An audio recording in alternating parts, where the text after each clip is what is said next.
누가복음 1장 5절에서 17절까지 말씀입니다. 우리 한 절씩 교독하도록 하겠습니다.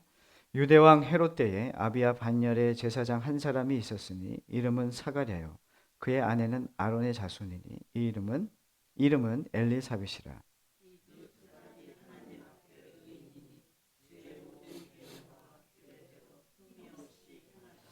엘리사벳이 잉태를 못하므로 그들에게 자식이 없고 두 사람의 나이가 많더라.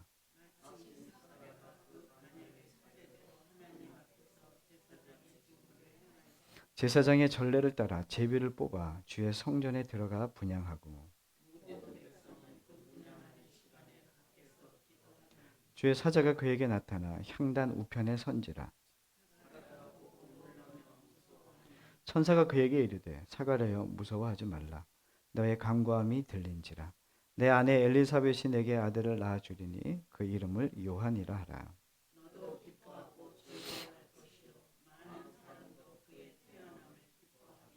이는 그가 주 앞에 큰 자가 되며 포도주나 독한 술을 마시지 아니하며 모태로부터 성령의 충만함을 받아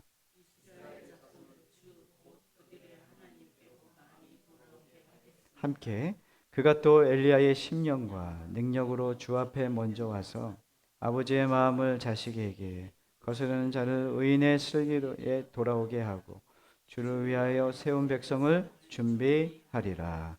아멘. 할렐루야. 사가랴여 무서워하지 말라라고 하는 주제로 말씀을 전하겠습니다. 주님의 은총과 평강이 저와 여러분 가운데 임하기를 간절히 바랍니다. 벌써 대림절 세 번째 주일입니다.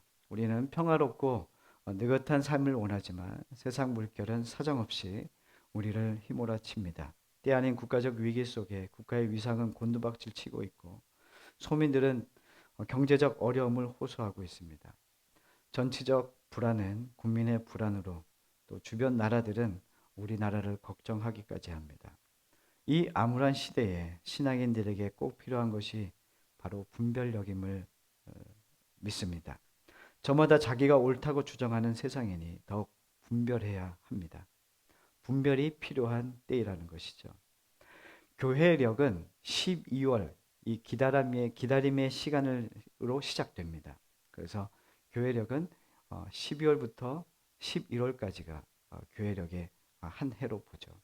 이 이유는 우리의 생각과 삶의 관상에서 벗어나 하나님께 우리의 길을 여쭙고 그 길을 걸어가기 위함입니다. 우리는 지금 이 12월 달을 시작하면서 2025년도를 시작한 겁니다. 기다림, 예수님을 기다리며 오실 메시아, 재림의 주를 기다리며 우리는 이 기다림의 시간을 통하여 주님을 따라 한 해를 물으며 주님 앞에 나아가고 있습니다. 인간은 죽을 때까지 배운다 이렇게 말합니다. 성도들의 삶도 하나님을 배워가는 삶임을 믿습니다. 배운다는 것은 내가 가진 잘못된 버릇을 버리는 것입니다. 내가 가진 잘못된 버릇을 버리고 하나님이 가르쳐 주시는 것으로 우리가 그것을 배워 살아가게 되는 것을 의미하죠. 하나님 앞에 서는 이들은 자기의 생각과 입장, 자기의 주장을 내려놓아야 합니다. 거룩한 삶은 하나님보다 앞서지 않으려는 마음에서 시작됩니다. 내가 하나님보다 앞서지 않으려고 할 때 하나님의 거룩한 삶은 우리에게 주시고자 하시는 거룩한 삶은 시작되기 시작한다는 것이죠. 대림절에 우리가 기억해야 하는 사람들이 참 많이 있는데 지난주에 우리는 세례 요한에 대해서 배웠습니다. 오늘은 이 세례 요한의 아버지 사가랴에 대한 이야기. 오늘의 주인공은 사가랴입니다. 그는 헤롯 왕이 유다를 다스리던 때에 아비야 반열에 속한 제사장이었습니다. 이스라엘 성전 전체는 제사장들을 24반처로 나눠서 각 반열에 1년에 두 차례씩 제사장 임무를 수행하게 했습니다. 12지파 제사장들이 12반차로 나누어서 제사장들이 참 많았습니다. 그래서 12반차로 나누어서 그 일을 직무하게 했는데 1년에 두 차례는 제사장 임무를 수행하고 거기에서 수행할 수 있도록 했는데 하고 싶어서 하는 게 아니라 제비를 뽑아야 했습니다. 그래서 많은 제사장 중에 제비를 뽑아서 이 향단에 불을 드리고 또 제사를 드릴 수 있는 사람들은 이 제비를 뽑아서 진행했다는 것이죠. 마침 사가랴가 이 제사장, 오늘 가문은 이 아론 가문에서 이 제비를 뽑게 되어 있었는데 그 가문에 이 사가랴가 있었습니다. 사가랴가 분향을 할 수 있게 된 시기라는 것을 성경은 기록합니다. 사가랴의 아내 엘리사벳도 아론 가문의 후예였다는 것을 성경이 기록합니다. 어느 시대나 마찬가지지만 종교인들은 하나님의 아름다우심을 삶으로 입증하기보다는 그 영광을 가릴 때가 많습니다. 안타깝게도 이 오늘 말씀을 읽었던 5절 말씀 유대 왕 헤롯 때라고 하는 말씀은 그때가 얼마나 힘들고 어려운 시기인지를 보여주는 말씀입니다. 말씀이 굽었고 하나님의 말씀을 선포하는 이들은 하나님의 말씀을 굽게 하고 또 백성들 또한 하나님의 말씀을 지키려고 하지 않는 많은 헬레니즘 어떤 신앙적인 잘못된 가치관과 신앙관들이 교회 안에 들어와서 분별력을 잃어가는 그때였다는 것을 성경은 기록하고 있습니다. 목회자들은 이 제사장들은 이미 성도들에게 신뢰를 잃어가던 때 하나님의 말씀을 선포하는 제사장들을 통해서 모든 것들이 잘못되이 드러나고 있는 그런 때였다는 것을 우리는 알 수 있습니다. 제사장들은 하나님을 가리키는 손가락은 있었지만 정말 그들의 온통 자기의 이익과 자기의 만족을 위해서 살았던 때라는 것을 성경은 이야기합니다. 그러나 오늘 사가랴와 엘리사벳은 달랐다라고 하는 이야기로 시작됩니다. 누가는 그 두 사람에게 이렇게 기록하고 있습니다. 우리 5절과 6절 말씀을 우리 함께 읽도록 하겠습니다. 유대 왕 헤롯 때에 아비야 반열에 제사장 한 사람이 있었으니 이름은 사가랴요 그의 아내는 아론의 자손이니 이름은 엘리사벳이라. 이 두 사람이 하나님 앞에 의인이니 주의 모든 계명과 규례대로 흠이 없이 행하더라. 아멘. 사가랴라고 하는 이름의 뜻은 하나님은 기억하고 계신다라고 하는 뜻입니다. 그리고 엘리사벳의 뜻은 내 하나님은 맹세하시는 하나님이시다라고 하는 것입니다. 하나님은 이스라엘을 구원하시기로 그들을 하나님의 백성 삼으시고 그들에게 영원한 복을 허락하셨던 하나님이십니다. 그래서 사가랴는 하나님의 그 약속을 기억하게 하는 사람, 또 하나님의 약속이 우리에게 주어졌다는 것을 계속 그러한 삶을 알리는 사명을 받은 자였죠. 엘리사벳 또한 내 하나님은 맹세하신 하나님이시다. 하나님의 그 약속은 반드시 성취될 것이다. 라고 하는 그 말씀은 이 두 사람의 이름을 통해서 우리에게 보여주는 것 같습니다. 이 두 사람에 대해서 성경의 평가는 6절에 이렇게 얘기합니다. 이 두 사람이 하나님 앞에 의인이요 이렇게 기록합니다. 의인입니다. 자, 이 두 사람이 하나님 보시기에 의인이다 이렇게 기록하는데 중요한 것은 뭐냐면 이 원문에 보면은 이 의인이라고 하는 단어가 보통 명사로 쓰이는데 오늘 이 본문에서는 형용사로 쓰입니다. 그러니까 명사로 쓰일 때는 그를 신분으로 얘기하지만 형용사로 쓰일 때는 그렇게 얘기하지 않고 그가 얼마나 성실하고 얼마나 신실하게 살았는가를 얘기해 주는 것이죠. 성실함과 신실함은 어디에서 오냐면은 오랜 역사 속에서 하나님의 약속을 붙들고 살았던 사람들에게 성경은 그는 성실하고 그는 신실한 의인이었다라고 성경은 이야기하고 있습니다. 사가랴는 어떤 사람이냐면 의인인데 하나님의 아들 예수 그리스도 메시아가 그러니까 예수가 아니죠. 메시아가 그리스도가 오실 것을 기다리는 사람이었다는 것입니다. 아론의 가문에서 제사장 직분을 감당하며 하나님의 아들 그리스도 메시아가 오실 것을 기대하며 주어진 삶 가운데 그 길을 걸었던 기다림의 사람이었다는 것을 우리는 알 수 있습니다.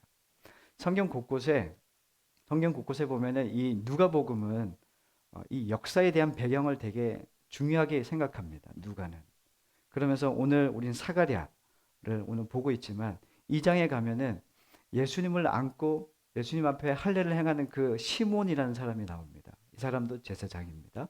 이 사람도 그런 사람입니다. 시몬의 말씀 보면은 시몬이 그리고 2장 25절에 보면 이렇게 기록되어 있어요. 누가복음 2장 25절에 이렇게 기록됩니다. 예루살렘에 시몬이라 하는 사람이 있으니 이 사람은 의롭고 경건하여 이스라엘의 위로를 기다리는 자라. 성령이 그 위에 계시더라. 어, 이 그리스도를 기다리는 사람, 이 시므온이라는 사람이 하나님 이 성경에 기록하기에 이 사람은 의롭고 경건한 사람이에요. 똑같이 사가랴와 똑같은 말을 표현으로 쓰고 있는 겁니다. 의인이란 말이죠. 신실하고 성실한 사람이었다는 겁니다. 정말 하나님의 말씀을 믿고 오실 구원자 메시아 그리스도를 기다리던 사람이었다는 것을 성경은 이야기하고 있습니다. 이들은 적어도 제사장 직분을 감당하면서 많은 제사장들은 하나님의 말씀을 굽게 하고 그들이 가르치는 그 하나님을 따르지 않았던 한마디로 언행일치하지 않았던 삶이었는데 이들 시므온과 사가랴와 같은 사람들은 하나님의 말씀을 온전히 선포하고 그 길을 걸었던 사람이라는 것을 성경은 계속해서 이야기합니다. 그런데 말입니다. 누가복음 이 1장 말씀을 보면은 사가랴에게도 어려움이 있었다는 것을 보게 됩니다. 하나님의 아들 그 메시아를 기다리고 그리스도를 기다리던 사람이었음에도 불구하고 그에게 슬픈 일이 있는데 그에게 자녀가 없었다는 것입니다. 성경은 이 사실을 덮어두지 않고 들춰내십니다.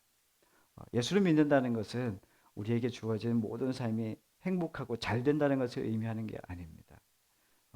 이 사가랴와 엘리사벳도 하나님을 신실하게 성실하게 바라보았던 사람이었습니다. 그런데 이들의 기도 제목에는 늘 빠지지 않는 기도가 뭐였냐면 하나님 자녀를 주십시오였습니다. 이들은 이미 늙어 있었고 나이가 많은 상태라고 성경은 이야기하고 있습니다. 그런데 하나님께서 그들에게 나타나셔서 가브리엘 천사를 보내셔서 그들에게 말씀을 전하십니다. 내가 너에게 자녀를 줄 거다. 그러니 놀라지 말라. 이렇게 이야기하는 장면이 성경은 기록하고 있습니다. 우리에게 예수를 믿으면서 또 예수 그리스도 안에 살아간다고 하지만 여전히 세상의 복을 많이 원하잖아요. 그 당연한 겁니다. 그러나 하나님의 사람들, 예수님을 기다리는 사람들은 어떤 사람이어야 하냐면 신실하게 주님의 약속을 붙드는 사람이라고 믿습니다. 우리는 주어진 어떤 환경과 이 세상이 흘러가는 이 결과들, 흘러가는 시대를 바라보면서 더욱 주님의 말씀을 붙드는 자들로 서 있습니다. 사가랴는 그 시대의 암울한 시대입니다. 말라기서가 끝나고 난 다음에 신약이 시작되기 전에 이 기간에 비어있는 기간, 하나님이 일하시지 않은 것 같고 어둠이 가득했던 기간이 400년으로 보고 있습니다. 그것을 신구약 중간사라고 얘기하는데 잃어버린 시대, 잃어버린 시간이라고 얘기합니다. 이 400년 동안에는 어둠이 가득했습니다. 하나님이 마치 일하시지 않는 것 같고 하나님이 계시지 않는 것 같은 그때 말라기 선지자가 엘리야를 기다려라 이렇게 얘기하면서 말라기서는 끝납니다. 보낼 거다 엘리야를. 그럼 그것은 구약의 엘리야가 아니라 신약 시대 누구를 의미하냐면 세례 요한을 의미합니다. 이 세례 요한을 오물을 통해서 그가 주님의 오실 길을 준비하는 사람으로 주의 길을 예비하는 사람으로 서게 됩니다. 그것은 어떻게 시작되냐면 사가랴의 가정을 통해서 시작된다는 것입니다. 사가랴 이 세례 요한은 누구의 자녀로 태어나면 사가랴의 가정. 다시 말하면 의인의 가정을 통해서 태어나게 되죠. 하나님을 성실하게 신실하게 기다렸던 이 가정을 통하여 하나님은 그 가정을 통하여 일하고 계시다는 것을 우리에게 보여주고 있습니다. 다시 한번 이 배경을 말씀드립니다. 이제 24반차의 아론의 지파 속에서 이제 반차 속에서 이제 그 분향을 드려야 되는 때가 왔습니다. 제비를 뽑았는데 이 사가랴가 뽑힌 겁니다. 이것은 정말 하늘의 별 따기입니다. 그 많은 제사장들이 그것을 기다립니다. 그런데 제비를 뽑아서 그 일을 집행할 수 있다는 것은 정말 어려운 일입니다. 그런데 그때에 이 사가랴가 제비를 뽑아 하나님 앞에 분향할 수 있는 기회를 얻은 겁니다. 자, 분향하는 때가 되었고 하나님 앞에 성소로 들어갔습니다. 주님 앞에 제사를 드립니다. 성경에 보니까 많은 사람들이 그 밖에서 기도하며 기다리고 있다고 기록되어 있습니다. 왜 기다렸냐면 많은 사람들은 그때 1년에 2번씩 들어가는 그때에 제사장이 주님 앞에 제사를 드리고 나오면서 사람들에게 축복을 선포합니다. 그래서 많은 사람들은 그 밖에서 그 제사장이 나올 때까지 기다리고 있는 겁니다. 10절 말씀을 함께 읽어볼까요? 10절 말씀입니다. 모든 백성은 그 분향하는 시간에 밖에서 기도하다니. 아멘. 많은 백성들은 지금 축복을 선포할 것을 기대하며 기다리고 있는 중입니다. 근데 들어갔던 이 사가랴가 나오질 않는 겁니다. 근데 들어가서 있었던 이야기가 성경에 기록되어 있는데 마침 분향하는 그때에 그 사가랴 앞에 가브리엘 천사가 나타나서 놀라운 이야기를 이야기합니다. 뜻하지 않는 사건을 경험하게 되면 두렵죠. 그때 이 사가랴도 두려운 마음이 들었던 것 같습니다. 그러자 천사가 이야기합니다. 두려워하지 마라. 그러면서 내가 너에게 어, 어, 내가 너의 간구함을 들었다. 그러면 13절의 이야기인데요. 13절 말씀을 한번 읽어보도록 하겠습니다. 천사가 그에게 이르되 사가랴어 무서워하지 말라. 너의 간구함이 들린지라. 내 아내 엘리사벳이 내게 아들을 낳아주리니 그 이름을 요한이라 하라. 아멘. 사가랴의 소식은 뜻밖이었습니다. 사가랴에게 말씀하는 천사의 말은 엘리사벳, 너의 아내 엘리사벳을 통해 아들을 낳게 될 것이다. 그리고 이름까지 얘기합니다. 요한이라 하라. 이렇게 이야기합니다.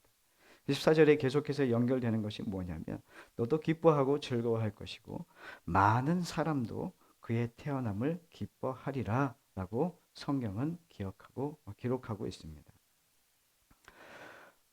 신실한 한 사람, 하나님을 기다렸던 한 사람에게 천사가 나타나서 그에게 정말 그의 가정의 슬픔을 해결해 주는 것 같은 말씀 같았습니다. 그러나 이 사가랴는 그 말씀이 그렇게 믿음으로 주어지지 않은 것 같은 생각이 듭니다. 18절에 보니까 이렇게 기록됩니다. 함께 읽겠습니다. 사가랴가 천사에게 이르되 내가 이것을 어떻게 알려? 내가 늙고 아내도 나이가 많으니라. 사가랴도 아내가 늙은 걸 알아요. 이미 아이를 낳을 수 없는 것도 아는 수준인 것 같습니다. 그런데 성경에 기록된 것을 보면 아브람도 그렇지 않습니까? 아이를 낳을 수 없는 그때에 하나님께서 그는 나이가 많고 이미 아내도 생리가 끝났고 이제 아이를 낳을 수 없는 상황이다라고 하는 것을 성경은 기록하고 있습니다. 그러나 성경의 그러한 기록들은 그때가 하나님의 일하심이 시작되는 것이라는 것을 성경은 기록합니다. 나이가 많고 늙었으니 할 수 없다라고 하는 그 말은 그때 사람의 할 수 있는 모든 영향력은 끝났다. 그때 누가 일하시냐? 하나님이 일하신다는 것을 지금 성경은 우리에게 말씀하고 있습니다. 여러분들은 주님의 일하심을 기대하십니까? 하나님의 사람으로 살아가면서 우리가 할 수 있다라고 생각하는 경우들이 많이 있습니다. 이 일은 하나님 제가 할 수 있습니다. 이 일은 주님 제가 할 만합니다. 하나님 이건 제가 할 수 있고 좋은 결과도 얻어낼 수 있습니다. 라고 생각하는 것들은 우리 안에서 우리 수준의 일로 끝나지만 하나님 저는 이거는 할 수가 없고 이것은 저의 영향력에 미치지 못합니다. 저는 이것을 할 수 있는 감이 되지 않습니다. 라고 하는 그때 하나님께서 우리에게 그 사실을 알면도 불구하고 우리에게 어떠한 사명들을 맡길 때가 있습니다. 그때 그 사명을 감당하는 우리는 그때 알아야 됩니다. 하나님, 이 지금 주님이 일하시는 시기군요. 주님이 일하시겠다고 하시는 사인이시군요. 그것을 믿음으로 받는 여러분과 제가 되기를 간절히 소망합니다. 15절 말씀에 이렇게 기록되는데 우리 이렇게 한번 읽어보도록 하겠습니다. 15절 말씀입니다. 이는 그가 주 앞에 큰 자가 되며 포도주나 독한 술을 마시지 아니하며 모태로부터 성령의 충만함을 받아. 아멘. 그 태어날 아이에 대하여 성경은 이렇게 얘기하는데 15절 초반부에 이렇게 얘기합니다. 그가 주 앞에 큰 자가 되며 이렇게 얘기합니다. 뭔가 메시지가 분명하죠. 하나님 앞에 큰 자가 되며라고 얘기하고 있습니다. 이 말은 반대로 세상은 그를 큰 자라고 얘기하지 않을 수 있다라고 얘기하는 겁니다. 우리가 하나님 앞에 큰 자가 되길 원합니다. 이 세례 요한도 천사의 말을 통해서 이 자는 당신의 아들, 이 요한은 세상이 아니라 주님 앞에 큰 자로 쓰임 받게 될 겁니다. 여러분들은 어떻습니까? 이 말을 믿음으로 취하겠습니까? 여러분들의 삶이, 여러분들의 자녀들이 하나님 앞에 큰 자로 살길 원하십니까? 아니면 세상의 큰 자가 되길 원하십니까? 아니면 하나님께도 큰 자가 되고 싶고 세상으로도 큰 자가 되고 싶습니까? 그렇게 되면 너무 좋겠죠. 그러나 성경은 분명히 이야기합니다. 우리의 중심을 아시는 주님께서는 그가 주 앞에 큰 자가 되며 우리의 삶도 주님 앞에 큰 자로 남고 우리의 자녀들도 그 믿음을 이어받아 주님 앞에 큰 자로 살아가기를 원하고 있어야 하고 그 바람이 우리에게 있기를 간절히 소망합니다. 자, 이제 사가랴는 선사를 만나고 난 다음에 이제 나와야 됩니다. 그런데 나와서 사람들에게 축복을 선포해야 되는데 이제 성경은 이렇게 기록합니다. 22절과 23절입니다. 함께 읽겠습니다. 그가 나와서 그들에게 말을 못하니 백성들이 그가 성전 안에서 환상을 본 줄 알았더라. 그가 몸짓으로 뜻을 표시하며 그냥 말 못하는 대로 있더니 그 직무의 날이 다 되매 집으로 돌아가니라. 아멘. 밖에서 사람들은 지금 사가랴를 기다리고 있는 거예요.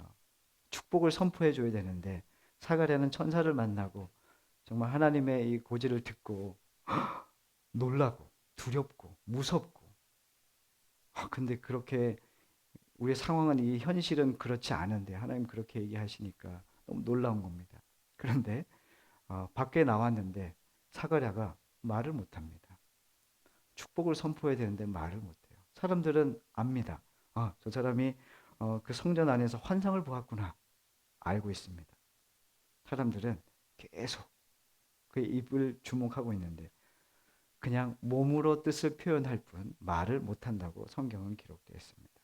그는 직무가 다 끝나고 자기 집으로 돌아가게 됩니다. 왜 하나님은 말을 못하게 하셨을까요? 이 말씀을 보면은 뭐 때문에 그렇게 하셨을까? 그가 10절에 아유 제 아내는 나이가 많고 늙어서 아이를 낳지 못합니다 라고 하는 말 때문에 하나님께서 그렇게 하신 것일까? 그에게 징계하신 것일까? 그럴 수도 있다. 그러나 하나님이 그렇게만 하셨을까? 세례 요한은 한 가정의 한 사람, 자녀로서도 중요하지만 하나님께서 이 요한을 어떻게 사용하시냐면 오실 예수 그리스도를 준비하게 하시는 그 길을 먼저 닦는 사람으로 준비하셨다는 말입니다. 지금 제가 아까 말씀드렸듯이 구약과 신약의 그 중간에 400년의 그 어두움의 시간들, 그 거쳐온 사람들, 이 헤롯의 때에 그 앞길을 볼 수 없는 그런 상황 가운데 있는 그들에게 이 요한의 탄생을 이야기하면서 그의 입을 하나님께서 닫으신 이유는 이런 뜻일 겁니다. 너희의 그 어둡던 400년의 시간, 하나님의 입에서 어떤 말씀도 나오지 않던 그 400년의 그 어두움의 시간을 하나님께서 그를 통하여 어떠한 삶으로 지금 살아왔는지를 그가 말을 못함으로 보여주고 있는 겁니다. 근데 중요한 것은 이 사가랴가 영원히 말을 못하는 게 아니라는 겁니다. 자, 이 말을 못함을 통해서 너희들의 그 어둡고 긴 터널과 같은 시간들이 있었지 않았냐? 사람들이 모두 답답해하지 않습니까? 그런데 이 요한의 탄생을 통하여 어떻게 되냐면 그는 말을 하게 되는 것이죠. 사가랴의 예언이 나옵니다. 우리 함께 말씀을 좀 찾아보도록 하겠습니다. 사가랴의 예언이 67절에 나오는데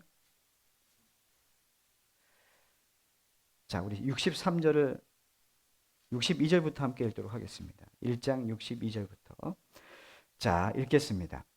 그의 아버지께 몸짓하여 무엇으로 이름을 지으려 하는가 물으니 지금 이름을 아이가 지금 탄생한 겁니다. 그리고 이름을 지어야 되는데 63절입니다. 그가 서판을 달라 하여 그 이름을 요한이라 쓰매 다 놀랍게 여기더라. 이에 그 입이 곧 열리고 혀가 풀리며 말을 하여 하나님을 찬송하니 그 근처에 사는 자가 다 두려워하고 이 모든 말이 온 유대 산골에 두루 퍼지매.